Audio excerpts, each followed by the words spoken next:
Hi, good evening and welcome. We are here to report on the Guatemala elections. The news agency Prensa Comunitaria Kilómetro 169 in Guatemala, together with Ruda, have been following the elections on the first round with the support of Global Exchange in collaboration with Peninsula 360 Press. Today, I am joined with Camilo Perez Bustillo, who is the executive director of the National Lawyers Guild, and we are here to talk directly with Guatemala, with our colleagues in Guatemala, Ingrid Sanchez, and other collaborators from Prensa Comunitaria about the preliminary results of this election today.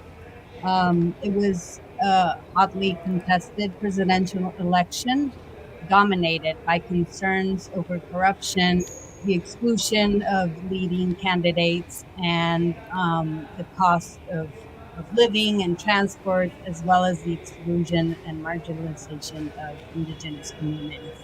And so we're here with Camilo. I don't know if he's there. Hi, yes, it's a pleasure to join you. Un gusto acompañarnos. Gracias. Thank you.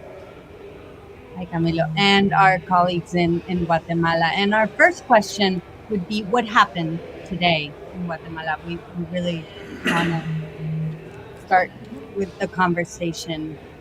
Um,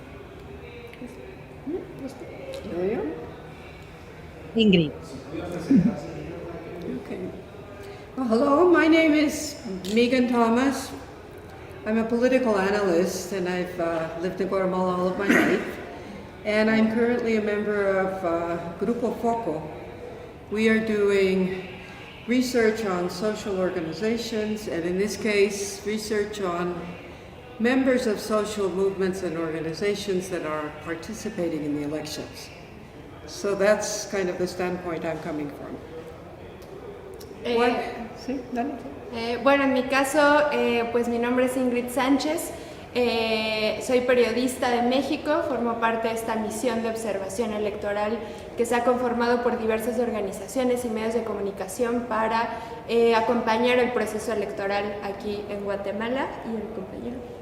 Sí, mucho gusto. Soy Francisco Simón, formo parte del equipo de edición de Prensa Comunitaria, un medio comunitario independiente y digital en Guatemala.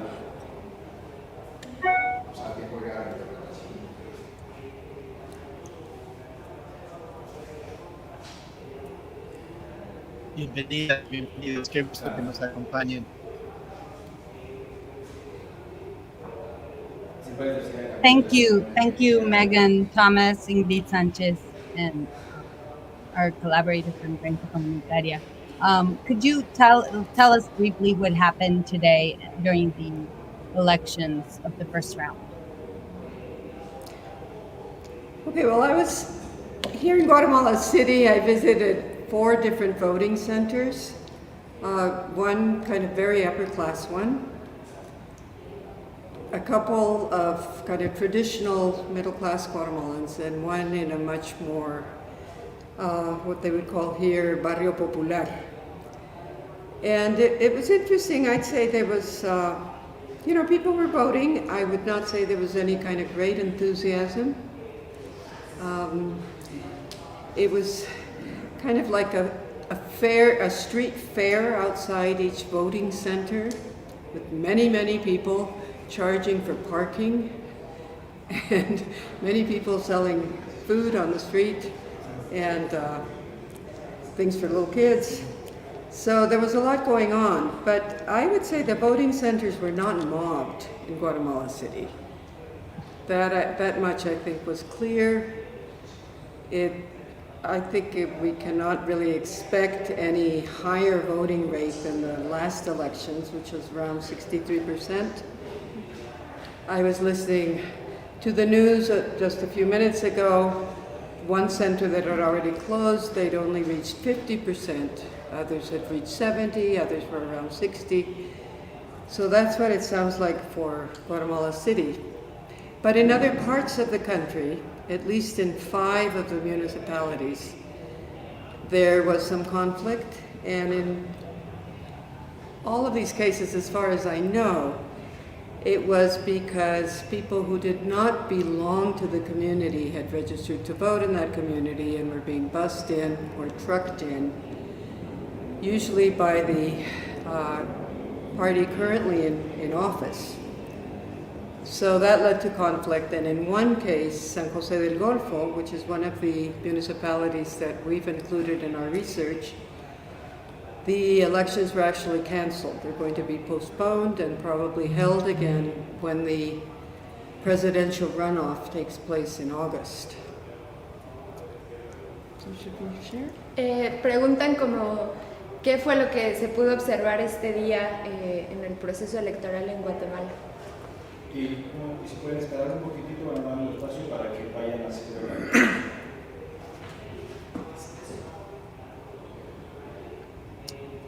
Lo que acabamos de escuchar de Megan Thomas es la experiencia de observación en 4 sitios de votación, uno en un sector más de clase alta, digamos, de mayores recursos económicos, 2 en sectores más de clase media, y un sitio de votación en un barrio popular.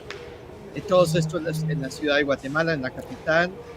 En general, pues había un ambiente normal, un flujo normal, digamos, de votación, pero no una votación especialmente intensa. Había un ambiente en general, digamos, como de festividad, digamos, una fiesta popular, algo así como una feria callejera, pero no, digamos, en esos lugares de votación no hubo problemas que se pudieran observar, sino pues está el tema de cuál va a ser la tasa de participación.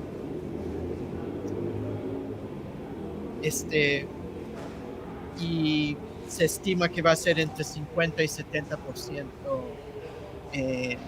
más o menos promedio, pero sí hubo conflictos en por lo menos 5 comunidades que se han reportado a través de otros observadores, y problemas especialmente en San José del Golfo, donde se canceló la votación. Parece que la traducción va a ser principalmente de español al inglés, entonces ahora volvemos.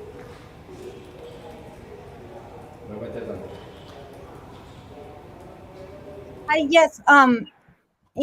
Ingrid Sanchez, our collaborator from Peninsula 360 Press and Global Exchange. I would like to, if we could have a general idea of who was running in the elections, just very general, and what are the preliminary results. Please. Yeah, thank you very much. So I think that we saw a very interesting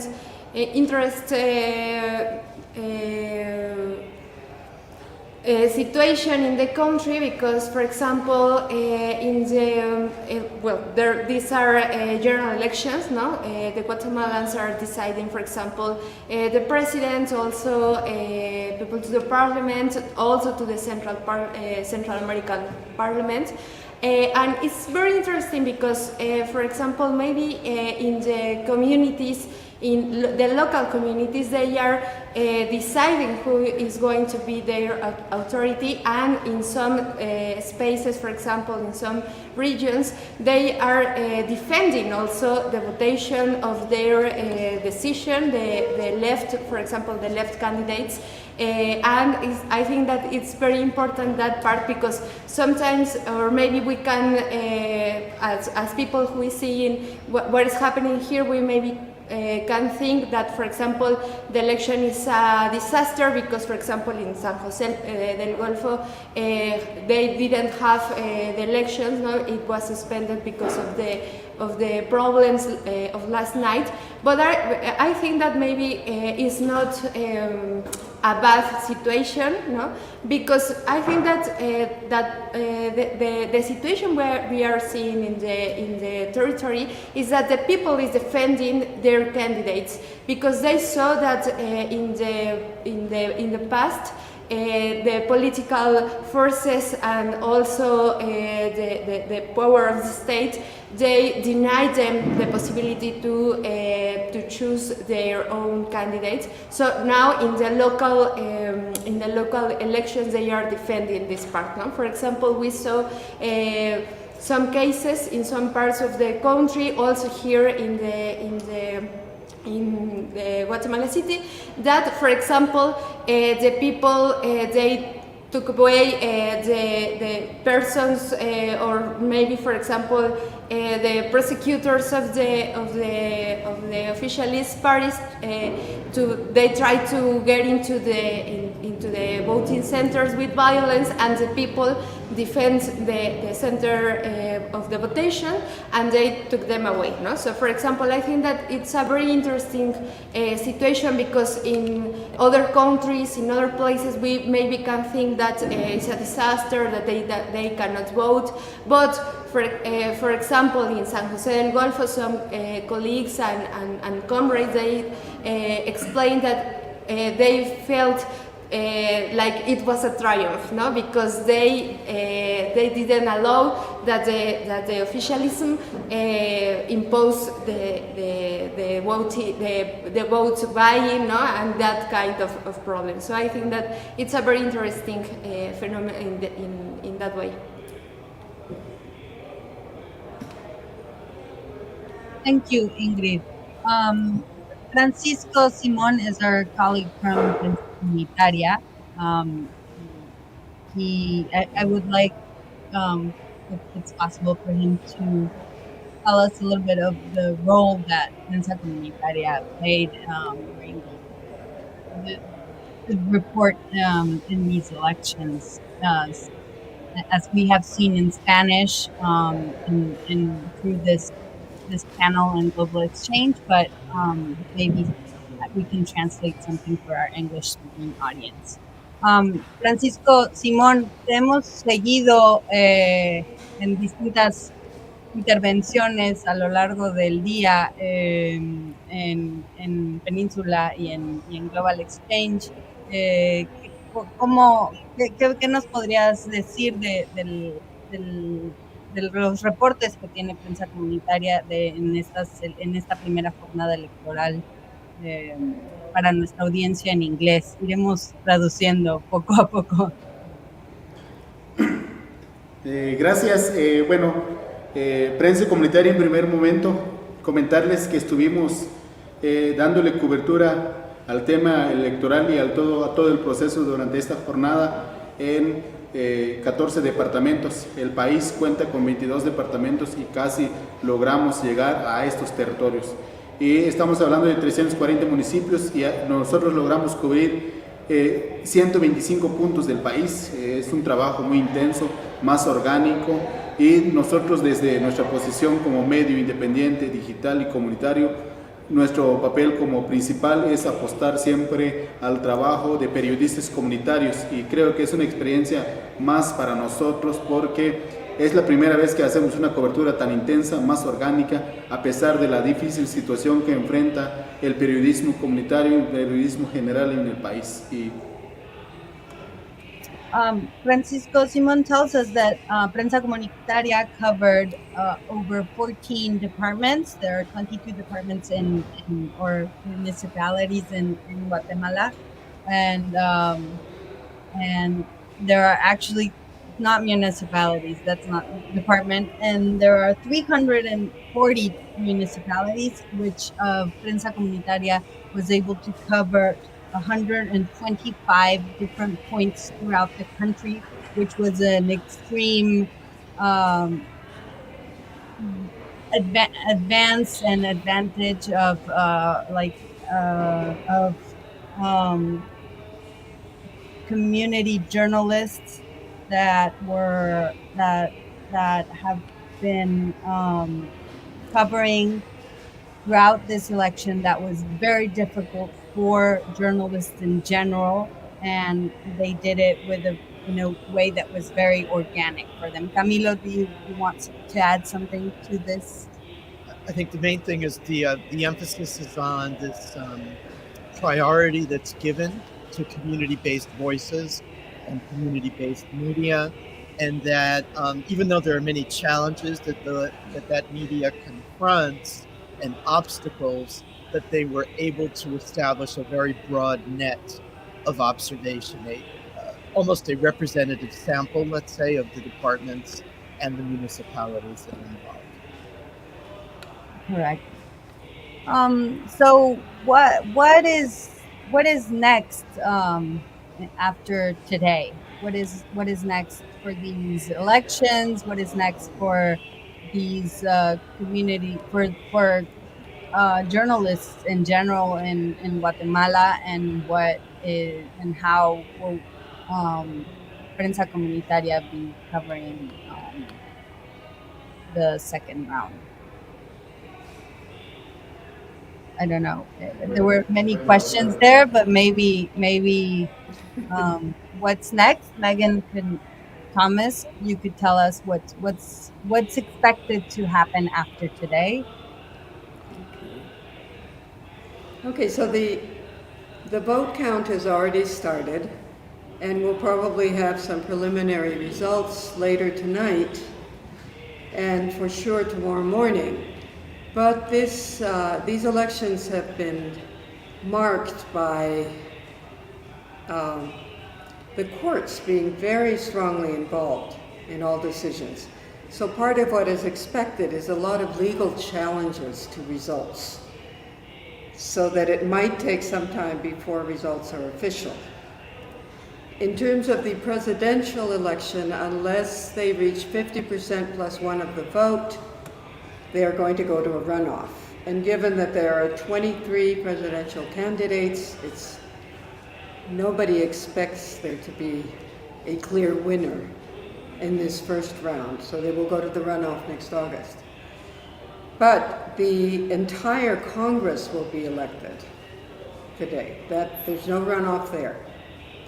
And that is a crucial election. It's I would say, as important as looking at elections on the community and the local level, because so many decisions are made by Congress, and we've had such a terrible Congress for the last few years, just much more dedicated to their own business and to corruption and to doing the bidding of the powers that be in the country, including the drug cartels. So being able to have at least enough of an opposition in Congress that their voice can be heard is extremely important. And it's not clear whether or not that's going to happen, but that will be decided in the elections that took place today. There's no runoff there. Then all of the mayors are also decided in today's election, except for the places where there was some conflict. And the only one we know of that the elections are going to be repeated is in San Jose del Golfo. But otherwise, the mayors of the 340 odd municipios will also be decided.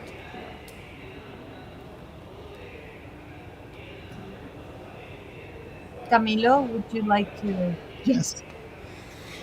Yeah, I did want to add something, which is since I represent an organization that's focused on issues related to human rights, there's been a lot of attention in the media to issues of corruption, impunity, of course, issues related to the drug war and migration, let's say the uses of migration, poverty, discrimination, the exclusion of the indigenous majority in Guatemala. Really conditions that many of us think are equivalent to apartheid in terms of the kinds of patterns of inequality. Is any of that likely to change with these elections? And how does elections fit in that frame?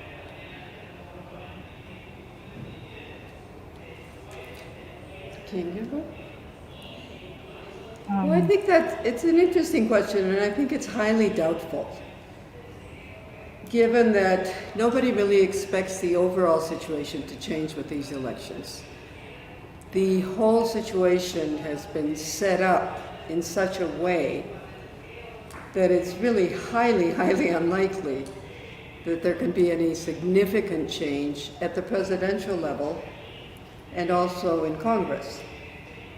And in terms of the mayoral elections, the current government, the president, invested unknown amounts of funding in winning over mayors currently in office and getting them to run for his party, to change parties and run for his party.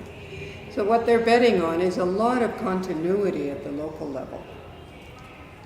So I think that the largest challenge is that the energy that these elections may have generated at more grassroots levels and at the local level and among more democratic, progressive sectors throughout the country, that energy can keep going and really push for change in the electoral law and for greater accountability in whatever government wins. But it's really very hard to see any significant change coming out of these elections.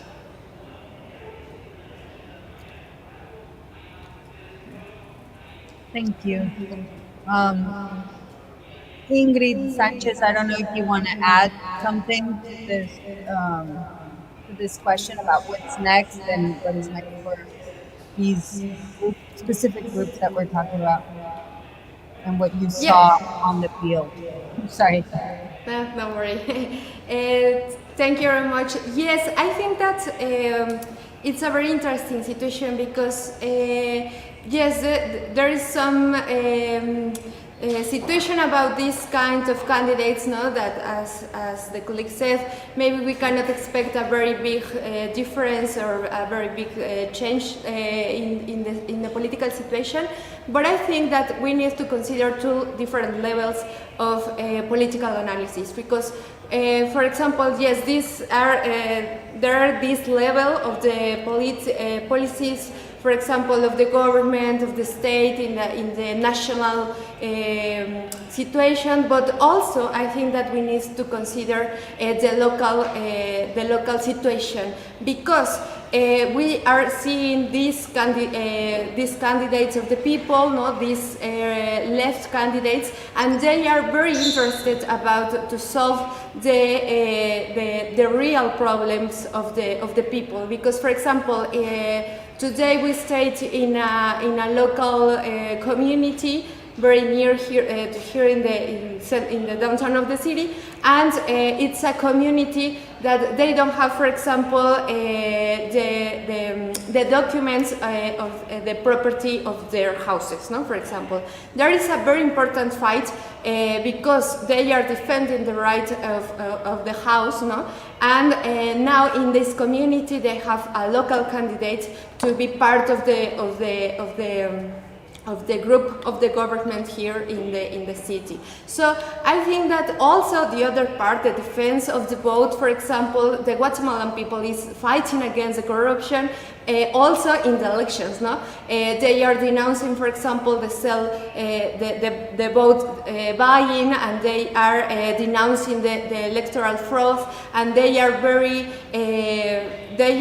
very interested about to make this following of the elections. And I think that it's very important because in another electoral process, for example, I mean in Mexico, for example, we saw this situation, no? That the people is defending the vote, is defending their own democracy, that maybe it's not the same democracy that, for example, in the national camp they see, but the people is defending it, and they say we need to guarantee that our candidates they are going to be in the government. Maybe in this moment is in some regions of the country, but they are having this experience about to defend the vote, to defend also their problems and the solutions for their own problems. No, so I think that it's very, very interesting situation, and also when we have second rounds in the elections in all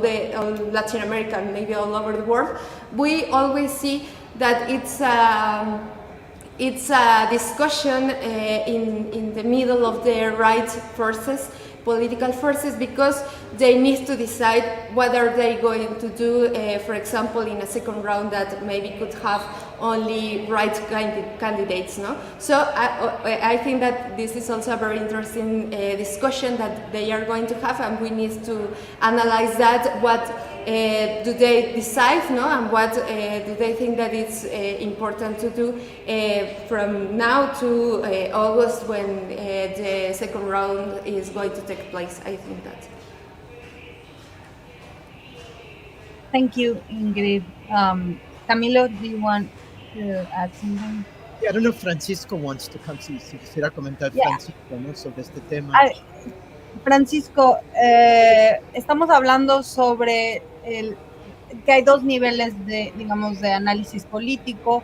Uno, que hay una decepción ante quizás cómo se mueve la política en general a un nivel federal, pero que puede llegar a ser distinta a nivel comunitario, en lo local, en regiones fuera, digamos, de la capital, del nivel de las autoridades del Estado federal.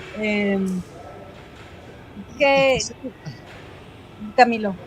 Sí, no, es que iba quizá a añadir una dimensión que es, digamos, podríamos decir que las elecciones a lo mejor no van a transformar las condiciones fundamentales de vulneración generalizada de los derechos humanos, que es algo que prevalece especialmente en los pueblos indígenas y originarios y en los sectores más pobres, y que motiva la migración, por ejemplo.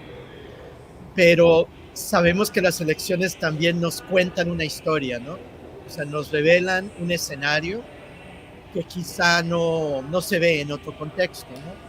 Entonces, nomás, ¿cómo ven ustedes desde la perspectiva de la prensa comunitaria esa complejidad? A lo mejor no va a haber una transformación, a lo mejor se van a reafirmar los poderes fácticos actuales, pero a la misma vez se van a exhibir las grietas de la sociedad.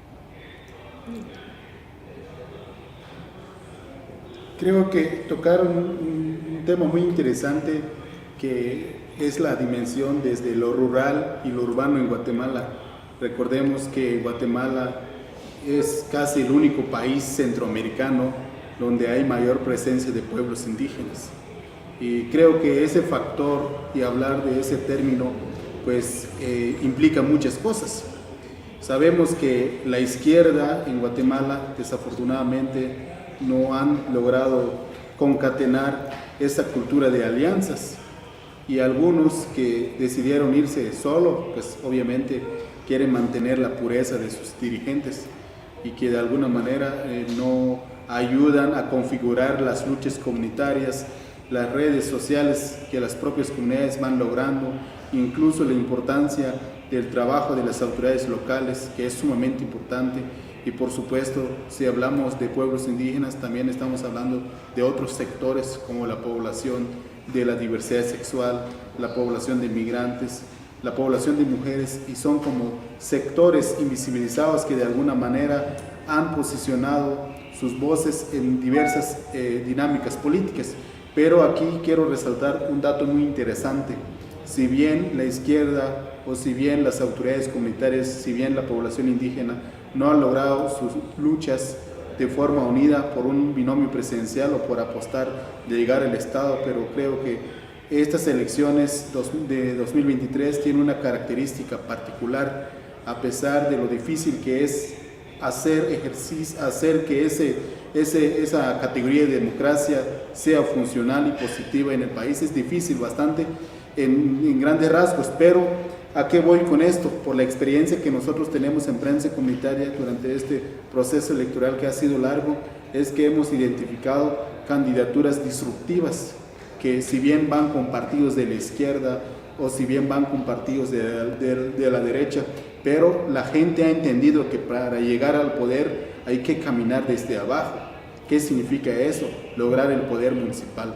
Y esta vez nos sorprende la valentía de autoridades comunitarias, de mujeres, y principalmente migrantes, porque, por ejemplo, hay un paisano mío de Huehuetenango que es Maya Canjobal, que se llama Aldo Huaycán, que es un empresario, es un periodista, es un comunitario y por supuesto un migrante que ha trabajado en Los Ángeles, California de Estados Unidos, y que ahorita busca la diputación por el departamento de Huehuetenango, y son como ejemplos claros de cómo la población comunitaria va logrando espacios. Por ejemplo, vamos al occidente del país, vamos a la región del Caribe, en el Estor, pues vemos cómo la resistencia contra la minería logran ver como el proceso político, el proceso electoral como un espacio también de lucha.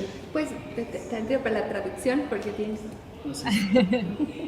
Um, so Francisco Simon has talked about the difference between rural and urban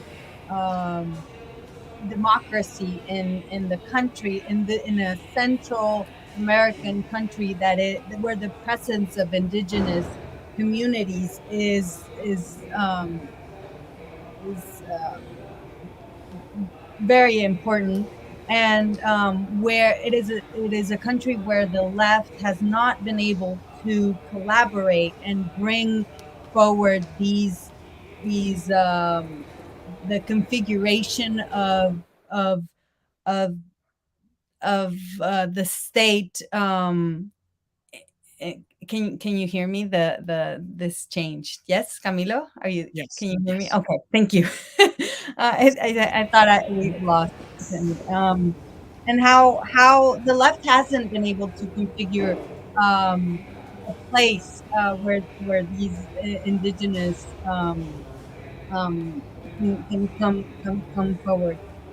Also, Francisco was talking about how this population is not just configured by indigenous people, but by women and migrants and people from marginalized and this populations that have been discriminated. And if what was interesting also was that if they have not been able to so-called win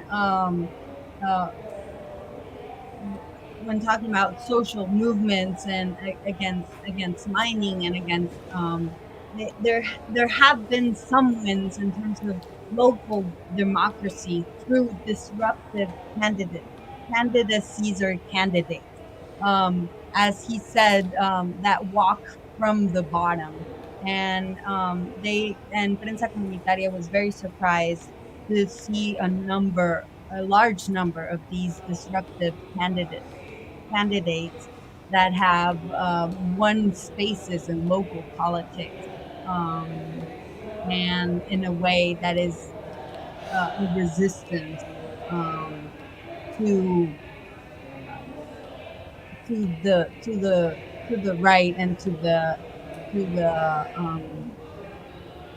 these, for example, from resistance to mining companies and other struggles that have been happening in Guatemala. Camilo.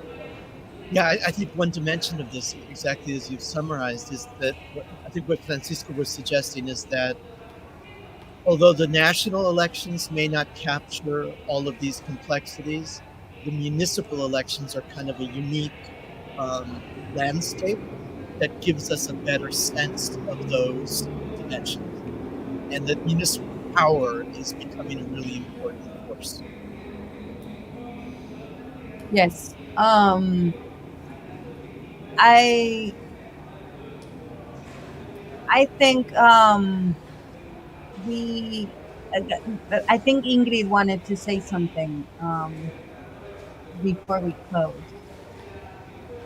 Well, no, I think that maybe in this effort we are making this analysis, no, we are saying something, or the most important things about the political situation, the elections, and I think that I only want to thank to all the audience that are hearing us, because we think that it's very important to watch the process, to have these missions to observe the situation. For example, now in Guatemala, also we made it in Colombia, in Brazil, also we stayed, for example, in Peru, and it's important because we need to learn about the situation in other countries and to learn how, for example, the journalists, how they are making this kind of organizations or alliances to observe the political situation. So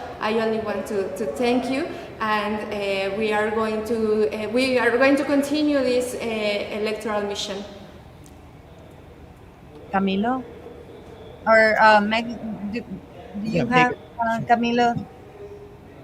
I was just going to say that I think it's not just a tremendous interest, of course, for the excluded sectors of Guatemala, but also for those of us watching this from the US and from Latin America. Whatever happens in Guatemala will have regional impact and will be looked at as reflecting regional trends. So, and that includes the way in which the so-called democracy in Guatemala has been gradually dismantled. Many of the achievements of the peace agreements and the Truth Commission. I was on a webinar with Cardinal Ramazzini just a few days ago about the root causes of migration. He was one of the main speakers. And what he emphasized, he used very, very strong terms, saying that he felt really that Guatemala, on the eve of the elections, is in fact a failed state where there's a corruption that is dominant in the ruling class that will be reproduced in the elections. And so that, I think, gives us a sense of how important what is happening in Guatemala is, not just for Guatemala, and of course, first of all, for the people of Guatemala, but for all of us. Yes, definitely. Megan, Thomas, I don't know if you want to say something to close. We have just few more minutes because we have another transmission. Just closing maybe just 1 minute. Tenemos un minuto nada más porque tenemos una transmisión. Okay, I would just like to kind of reiterate that I agree that there is a lot of energy at the grassroots level, and that people are very invested in the elections because their needs are great. And they need local government to respond to those needs. They need a road to get to their houses, they need running water, they need decent schools for their kids. So they're very strongly invested at the local level. But given the overall system, the national level impacts on the local level in a very strong way, and we can't ignore that. There is no local level that can just turn its back on the national level and resolve its own issues.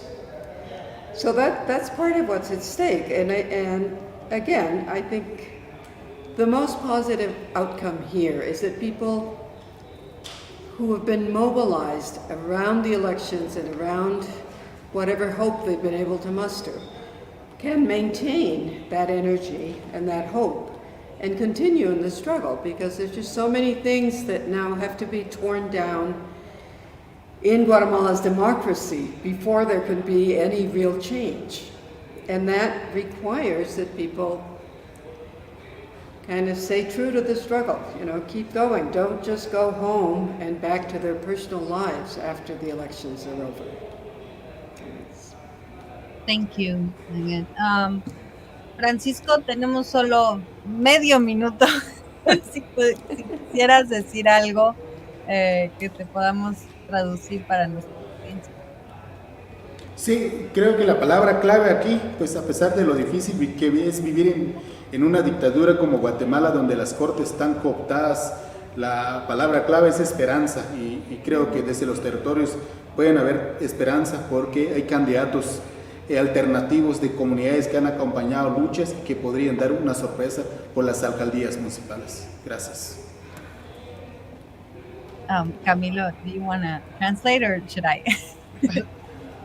Yeah, I would just say that this is like a note of hope that we can close on, that there is this complex dialectic between the national and the local, and that there are signs of hope at the local to break what Francisco just described as a state of dictatorship in Guatemala currently in the hands of the corrupt system that dominates, and that's what's at stake. So we're just taking the first step towards understanding that through this electoral process. Thank you. Thank you. Thank you, Ingrid. Thank you, Megan. Gracias, Francisco. Thank you, Camilo. Thank you to Prensa Comunitaria and Ruda for their work. Please follow us in our social media and Global Exchange and Peninsula 360 Press, and we'll keep covering these elections and having conversations like this one. Thank you so much for watching, and see you soon. Gracias. Thank you.